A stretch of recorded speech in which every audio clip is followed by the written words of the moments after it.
আমরা যারা আমাদের কম্পিউটার বা ল্যাপটপে বাংলা লেখালেখির কাজ করি, তো তারা আগে একটা সফটওয়্যার খুব ইউজ করতো, সেটা হচ্ছে বাংলা ওয়ার্ড। কিন্তু বর্তমানে সেটার অতটা গুরুত্ব পায় না বা গুরুত্ব নেই বলতে পারেন। তার জন্য সেটার ব্যবহার অনেক কমে গেছে। তার বদলে দুটি সফটওয়্যার রয়েছে যারা এখন আর কি মার্কেটটাকে ধরে রেখেছে, বাংলা কিবোর্ড যে সফটওয়্যার ইউজার বলতে পারি। তো তাদের মধ্যে দুটো সফটওয়্যার হচ্ছে অভ্র কিবোর্ড এবং আরেকটা হচ্ছে বিজয় 52।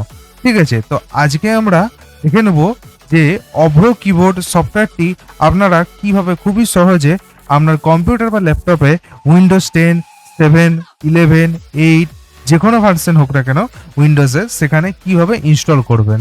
এবং এটা একটা ফ্রি সফটওয়্যার।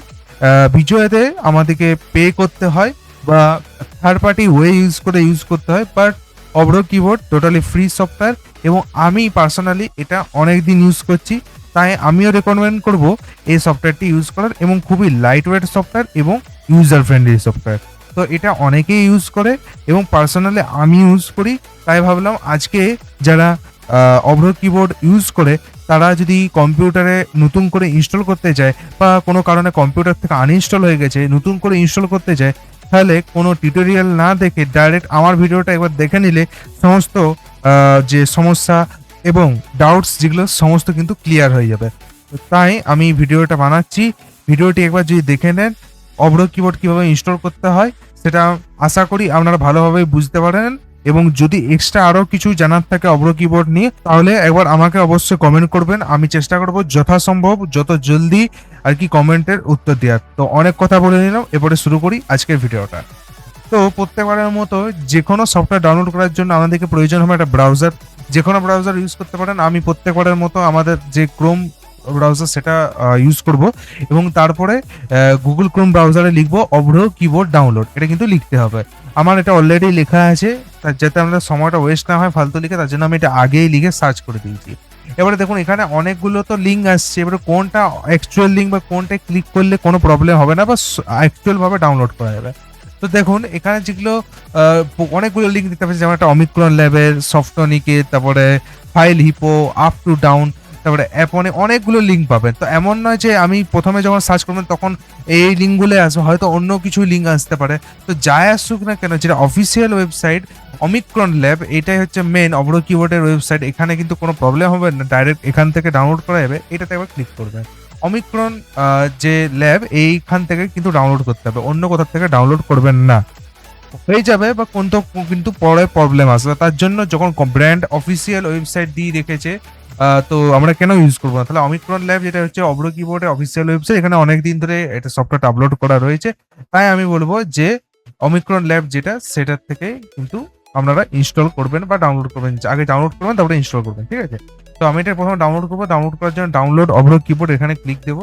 ক্লিক করার পর এটা আমাদের ডাউনলোড স্টার্ট হয়ে গেছে নিট ডাউনলোড ম্যানেজারে। এটা হয়ে গেছে ডাউনলোড।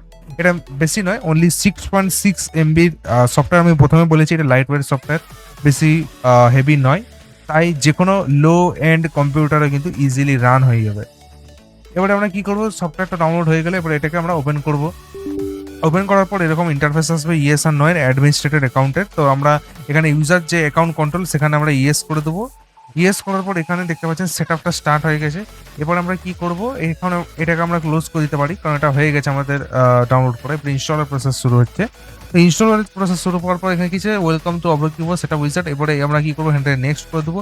এবারে এখানে আই অ্যাকসেপ্ট করে দেবো। আমরা যে এগ্রিমেন্টটা, সেটা প্রত্যেক সফটওয়্যার ইনস্টলের ক্ষেত্রে আমাদের যে এগ্রিমেন্ট অ্যাকসেপ্ট করতে হয় সেটা অ্যাকসেপ্ট করবো। দেন নেক্সট অ্যান্ড দেন যদি আমরা আপডেট অন রাখতে চান তো অন রাখতে পারেন, বাট আমি অন করবো না, তার জন্য এটাকে আনটিক করবো এবং নেক্সট করে দেবো।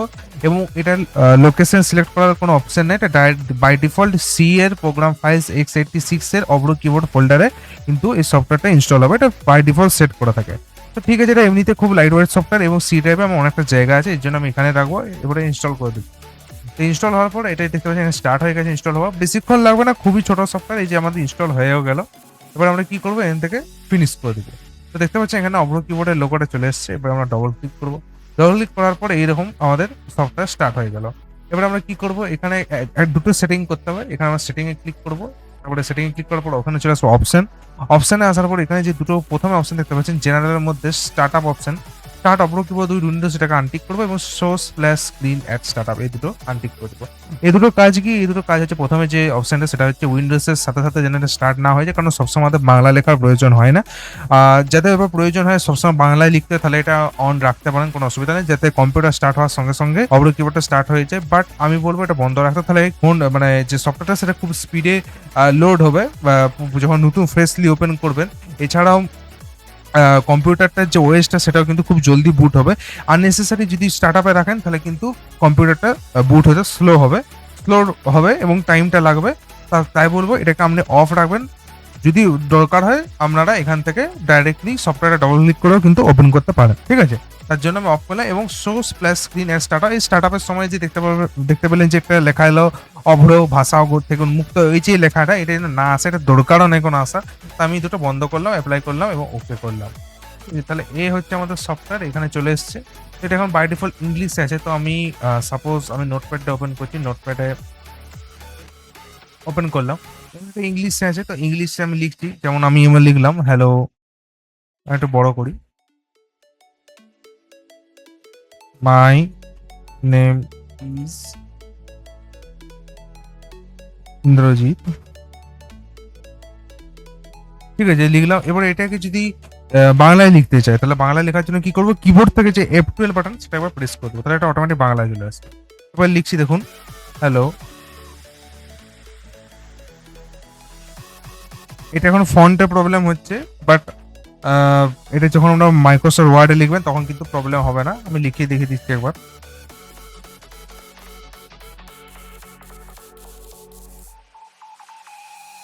ঠিক আছে, দেখতে পাচ্ছেন সুন্দর লেখা যাচ্ছে,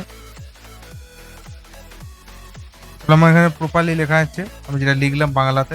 এটা আসলে নোটপ্যাডে ফন্টের সমস্যা হচ্ছিল, ওর জন্য আর কি এখানে দেখায়নি, ফন্টটা ভেঙে যাচ্ছিল। তাই আমি মাইক্রোসফট ওয়ার্ডে ওপেন করে দেখালাম রিকনফার্ম করার জন্য যে এটা প্রবলেম হচ্ছে কিনা। ঠিক আছে, এটা প্রপারলি কাজ করছে। এরপরে যদি আপনারা এর যে আউটপুট আছে, যদি ইউনিকোড আছে ইউনিকোড করতে পারেন, যদি মনে হয় আমি NSI আনসি যেটা আনসি করতে পারেন, সেটা আপনারা নিজের ইচ্ছা মতো চেঞ্জ করতে পারেন, ঠিক আছে। তো আমি জাস্ট ইনস্টল করার প্রসেসটা রেখে দিলাম, বাকি কিভাবে ইউজ করবেন সেটা আপনারা অবশ্যই জানেন, ঠিক আছে।